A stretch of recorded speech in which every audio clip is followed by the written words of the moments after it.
The Lost Stories is a wonderful range from Big Finish, looking at scripts from decades past that were considered as TV stories, but for one reason or another didn't end up getting made, or did get made, but in a drastically different form. Operation Werewolf is the former. It was a script by Douglas Camfield and Robert Kitts for the second Doctor, Jamie and Victoria, which would have seen them investigating teleporting Nazis before the D-Day landings. Big Finish have now adapted that story as a six-part audio drama with individual titles, which wasn't part of the era at the time, but it was part of the script. So, Nice bit of Morse they thought, code. yeah, they thought they'd carry it on with their own little bespoke title sequence there. And yeah, Jonathan Morris has given us yet another six-parter this year. He's done a first Doctor six-parter and a third Doctor six-parter.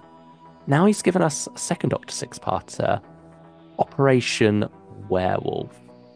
We've got Zoe in this because, why not? Sadly, we don't have Deborah Watling with us anymore. Rather than recast, why not just rework things slightly? Because had this been made anyway, there's a decent chance that by the time it got into production proper, Zoe would have been the incumbent companion. So, it feels accurate to the era. And I think there's a lot about this that feels true to the 1960s, Yeah. which is both a blessing and perhaps a curse as well. We don't necessarily know what each other think of this story. No. I mean, you've known, and some of you watching perhaps know as well if you've seen our videos where we talked about this before on the build up to it. Mhm.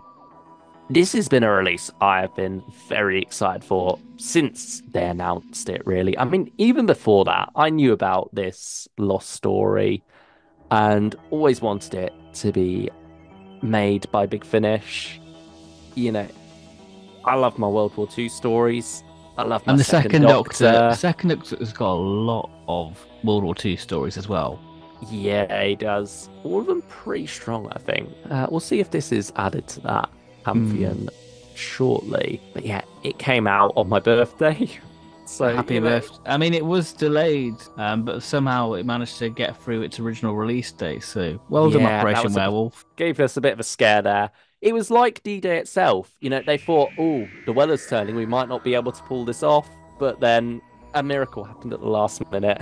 The sun shone, or the moon shone, more accurately. Yeah, with this one. And yeah, things went ahead both for the British all the way back in 1944 and for Big Finish last month. Yes.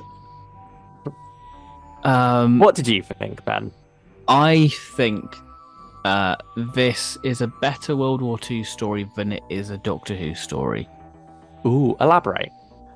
I because it doesn't really have much sci-fi elements other than teleporting Nazis. I don't really think the Doctor and Co fit this world that well. Oh, I don't think they fit this story that great. I think Douglas Camfield's very much all about the action side, and this doesn't have all that much action no. really. That was something that surprised me in this. It's a lot of just sort of, I Standing don't in want a to say a lot, room talking. yeah, which, makes sense. That's what a lot of Doctor Who is anyway. That's not necessarily a bad thing. But, when you think of his stories like The Invasion and The Web of Fear, there's a lot of on the go in those stories. Whereas here, it's a lot of Nazis burst into a room. Right, put your hands up, handy hock. And then there's sort of comply with that, get captured, escape again, get captured, you know. Like I say, it's very true to classic Who, almost to a fault there. You know, there is a lot of that. There's not much action in between, really. Yeah, Which does surprise me because, like we say, it's Douglas Camfield. He directed some brilliant stuff. You think especially doing a World War II story, he would write I mean, some of that in. episode one probably has the most action when the Doctor and crew arrive because they think Hmm. they're arriving at, 1066 Battle of Hastings. Yeah, I think part one might be my favorite as well. I think part one sets it up well. Yeah, Um, which again, true to the 60s. and yeah, because there's a 12th Doctor novel, Crawling Terror, which deals with the Nazis dealing with the Bell, that sort of time travel aspect, Uh, which I think is a more engaging story than this. I think Jamie's incredibly sidelined within this. It has an interesting angle with a descendant of Jamie within it, but I don't think hmm, the story really does much with Jamie within the actual story. no. There's moments like that where you wonder, was that part of the original outline? Because Was all of Fraser Hind them. on holiday? Was he scheduled holiday at that point? That's why he's not in it that much. Hmm. There's not much of the second Doctor and Jamie together, Yeah. which I think it's always a magical combination. Hmm. It's one of the things that does really work well for a lot of their TV stories. And I think you feel that separation here. You feel the loss of that dynamic, really, because they do spend the majority of it apart. Hmm. Yeah. The I second think Doctor's Michael. sort of locked up in a chair, going, "Oh, you should look at our experiments." Hmm. Yeah, he spends like I said earlier, It's they spend a static. lot of time captured, Yeah. really, and I think perhaps it would have made a better four-parter Yes. than a six-parter. I mean, the episodes aren't that chunky as well, so it's Hmm. not even that. I didn't feel like it was a slog to get through. No, I enjoyed it. Yeah, I had fun, but I feel like it could have made a tighter four-parter. Yeah. But that's the thing with Lost Stories.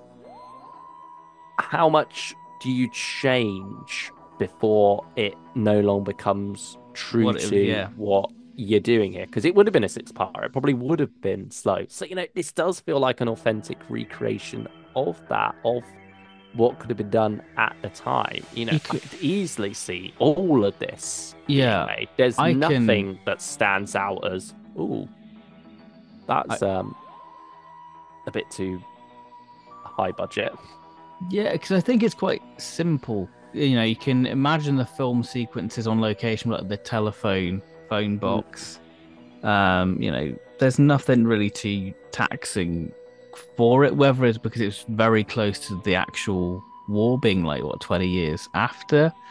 mm, Um, and yeah, it's got a few nice little jokes like missing episodes, and yeah. hello hello, little I think the reference. lower low one, they actually do get away with. Yeah, I think it's subtle enough that I mean, obviously it wouldn't have been done at the time because the yeah, lower because it low didn't wasn't exist. even, yeah. But I feel like if you don't know a lower low, it will just go over your heads and you won't Yeah, even realize that it is it's there. there. So I feel like almost it could have happened at the time like that and just been a Mhm. coincidence so many years later when the lower low came up. Yeah, Uh, the missing episodes one is a bit more on the nose. But even yeah, that, I don't think it's gratuitous. I no, think it's no. sort of like a funny little haha nod and wink. I think this story could have had a few edgier moments. It's very season six. Yeah, I was expecting more harder edge season five stuff, but actually it is much more season six, which, to be honest, it's a fairly goofy idea when you think about teleporting Nazis, yeah. you know. And so I can forgive it for that. I think it's again that whole thing of Douglas Camfield. You expect A bit something more more, nitty gritty. yeah, more action oriented. I mean, it's got its odd dark moments, I but was I was expecting a few actually, more. hmm, there's certainly one that caught me off guard. It's almost bittersweet, Hmm. actually. Yeah, that one. Yeah, towards the second half of the story, I think. Do you know the one I'm talking about? Yeah, yeah, yeah. Yeah, I'm assuming we say yes. We're telepathically linked here. We, Yeah, we've got a vague idea. yeah. But yeah, there's moments like that that genuinely did shock me at how hard they hit. But for the most part, it is just a bit of fun, silly Nazi stuff, really, isn't it? Hmm. Yeah, I mean, I feel like we've been pretty negative, but I did I really had a enjoy it at I the had a same fun time. ride with it, but I can't say it's a particular favorite. I feel like I very much enjoy it in the same way I'm really a fan of Return of the Cybermen in how authentic that is, how Yeah, yeah, yeah. 60s that feels. I can see the flaws there, but they don't stop me from having a good time with it. And in some ways, they enhance it because it just does feel Ear that much authentic. more true to classic. Yeah. Like we say, half the time it's Hmm. hard to criticize things like, oh, it's a bit long, should have been a four-parter, because it would have been a six-parter anyway. Yeah. We'd have just then been saying, had it been made, oh, it would have made a better four-parter. Hmm. But yeah, I don't begrudge Big Finish for not I'm doing glad that. it's done. I'm glad we've got it and that we can Yeah. experience it. I mean, it's my favorite full cast Second Doctor story without narration. Yeah, I yeah. think it's fair to say. Well, that's a lot. That's quite a few asterisks there. But Yeah, because you're not a fan of the season 6B stuff, so yeah, I'm no, glad you've got the second Doctor you've wanted for a fair mm, bit. yeah. I certainly put this one high up on a pedestal. I was expecting great things. I got a good thing though, and Hmm. you know, I think understand that it's on me for putting up the high, and I don't feel disappointed because of that. Hmm. I think it is what it is, and I had a good time with it, nevertheless. I mean, do you feel like you enjoyed it at least? Had a good time? I had a good time with it. I'd give it a 7 out of 10. Yeah, I think 7.5 for me, maybe an 8. I think I'll push to an 8. My love of I Second think Doctor. it's good. I think it's good. Yeah. I mean, in recent years, I feel like I enjoyed the Dead Star more. But other than that, it's probably the best Second Doctor story of the 2020s. I mean, I still say the Off the top of Annihilators, but that's a different Yeah, but it's kettle of that fish. third Doctor story. Yeah, yeah, but Yeah, I do. Yeah, the Annihilator's pretty great as well. But anyway, Operation Werewolf, is over. The Howl. Yeah, it was. Yeah, good time. Good time. Yeah, we sound a bit deflated, which is a But shame because I did really enjoy it. yeah, I, yeah. I, I don't want this review to go down as a negative one. No, Please don't misunderstand us. I had a good time with it. I think there are just a few flaws, but that's down to the nature of what this story is, Hmm. and those flaws can't be helped because it's trying to be a product of the '60s because it is a Yeah, product of the '60s. yeah. I get similar to what we've said when we've spoken about Return of the Cybermen. It's a buyer be aware thing, Hmm. really. Like if you're going into this, know what you're getting into there. It's era authentic, almost to a fault, which is again something that Johnny Morris is particularly Good well at. suited for, it looks like at the moment, when you look at things like Revolution in Space doing something similar there. Yeah. So yeah, we'll be back at you with another lost story, hopefully soon, with the Whenever Death World original happens. three Doctors. Yeah, this one was always my baby. Death World is all Ben's, so Yes. we'll see whether he's in for disappointment or not there, or if we'll be blown away by it. We shall see. Yeah. It's more Second Doctor and Jamie, so Hmm. that's They'll be always a good together thing. for that, hopefully. Yeah, More the than wonderful, Operation Werewolf.